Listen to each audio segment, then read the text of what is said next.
Hello guys, සාදරයෙන් පිළිගන්නවා ඔයගොල්ලන්ට DPP Technology YouTube channel එකට. අද මම මේ වීඩියෝ එකෙන් කතා කරන්න හදන්නේ Samsung phone වල තියෙන top option පහක් ගැන. මේ වීඩියෝ එක අවසාන වෙනකම් බලන්න. ඉතින් ඔයගොල්ලෝ මගේ channel එක subscribe කරලා නැත්නම් subscribe කරන්න අමතක කරන්න එපා. ඔයගොල්ලෝ මුලින්ම settings වලට යන්න. settings වලට ගිහින් මෙතන record call කියලා ගහන්න.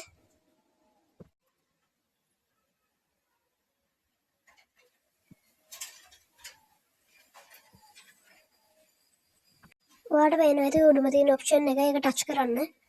ඔයා ෆෝන් එකෙත් මේක අනිවාර්යයෙන්ම තියෙනවා. ඔය උඩම තියෙන record call කියන එක touch කරගෙන ඔය උඩ තියෙන tip දෙකම දාගන්න. මම දාලා තින්නේ ඕගොල්ලොත් දාගන්න. ඊට පස්සේ මම ඔයගොල්ලෝ පෙන්නන්නේ ඕගොල්ලෝ ගන්න calls record වෙලා save වෙලා තියෙන තැන. ඔයගොල්ලෝ යන my file වලට.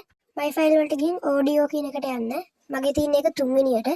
ඔයගොල්ලන්ගේ ෆෝන් එකට ඒක වෙනස් වෙනවා.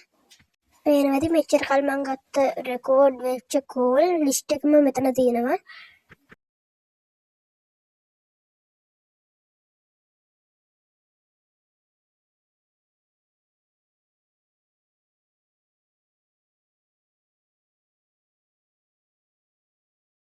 හරි ඔය විදිහට තමයි පළවෙනි ඔප්ෂන් එක අවසන් වුනේ. ඔන්න දෙවෙනි ඔප්ෂන් එක. ඔයගොල්ලන්ගේ settings වල තියෙන notification කියන එකට යන්න. ඊට පස්සේ මෙන්න මේ විදිහට තියෙන notification tip up style කියන එකට යන්න. ඊට මේ දෙවෙනියට තියෙන එක ඔබාගෙන ඔයාලට පුළුවන් ඔයාගේ ෆෝන් එක notification එකක් එද්දි එක කැමති design එකකින් ඔයගොල්ලන්ට හදාගන්න. කැමති colour එකක් add කරන්නත් පුළුවන්.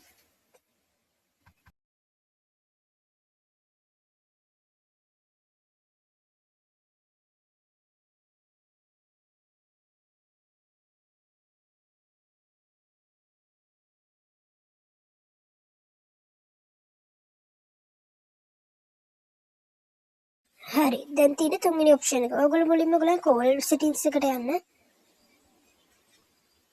ඊට පස්සේ මේ විදිහට තියෙන මෙන්න මේක ටච් කරගෙන ඔයා මෙතන තියෙන මෙන්න මේ ටික් එක දාගන්න. ඊට පස්සේ ගිහලා always දාගලා ඒ ටික් එක on කරගන්න. ඊට පස්සේ ඉඳන් ඔයාට එන හැම කෝල් එකකම ෆෝන් එක නම කියනවා. තුන්වෙනි ඔප්ෂන් එකත් ඒ විදිහට ඉවරුණා. හතරට කියලා දෙන්න දැන් notification bar එකේ තියෙන පොඩි tips ගැන color vision color assistant ඒ වගේ. ඒ කියන්නේ ඒකෙන් පුළුවන් ඔයාට S2 ආරක්ෂා කරගන්න ෆෝන් එකේ color එක වෙනස් කරලා. උදාහරණයක් විදිහට ගත්තොත් ඔයාගේ ෆෝන් එක color shading එක ගොඩක් වැටියි නම් ඒක black and white කරන එක ඔයාගේ S2ට හොඳයි. ඒක ගොඩම පාවිච්චි කරන අපේ නින්දේ තමයි. ඔන්න ඔය විදිහට වීඩියෝ එක ඉවරුනේ. ඔයගොල්ලෝ මගේ channel එක subscribe කරලා නැත්නම් subscribe කරන්න. God bless you guys.